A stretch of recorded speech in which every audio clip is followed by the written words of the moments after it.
Le gouvernement va payer aux joueurs de l'équipe nationale des moins de 20 ans une partie des primes de la dernière Coupe d'Afrique des Nations et une prime de participation de 2 millions de francs CFA à chacun d'entre eux, en prévision de la Coupe du Monde prévue du 20 mai au 11 juin en Corée du Sud. Cette annonce a été faite par le président de la Fédération sénégalaise de football, Augustin Senghor, lors de la cérémonie de remise du drapeau national à l'équipe des U20 par le ministre des Sports, Matarba. Oui, écoutez, je pense que on a l'habitude d'utiliser l'expression la rançon de la gloire.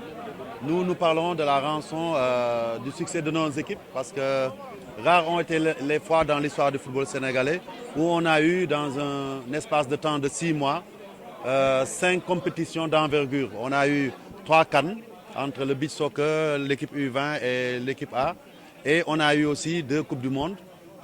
L'équipe de beach soccer est en pleine Coupe du Monde actuellement et cette équipe des U20 va partir.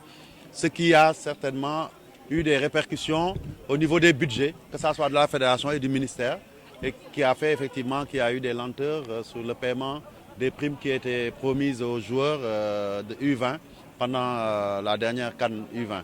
Donc, mais ce qui importe aujourd'hui, c'est qu'après discussion avec l'autorité, le ministre a accepté de faire des efforts, allant dans le sens déjà de verser une somme de 2 millions aux joueurs pour ce qui concerne la CAN, étant entendu que le complément entre le ministère et la fédération, nous trouverons les moyens de les payer. Je dois dire simplement que nous, à chaque fois que besoin s'est senti avec le ministère, nous avons toujours de mettre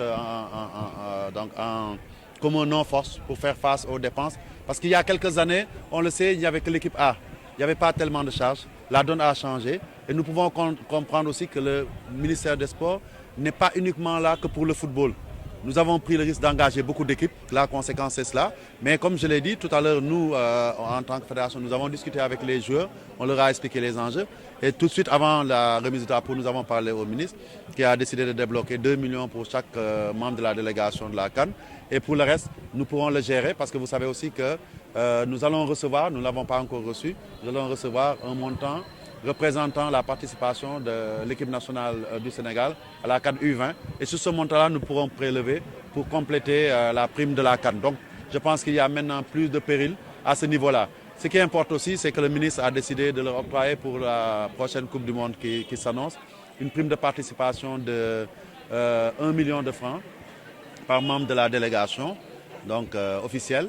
Et ensuite, il s'est engagé à prendre les primes finales, c'est-à-dire il a promis 2 millions en cas d'accès aux demi-finales et 5 millions en cas de victoire finale.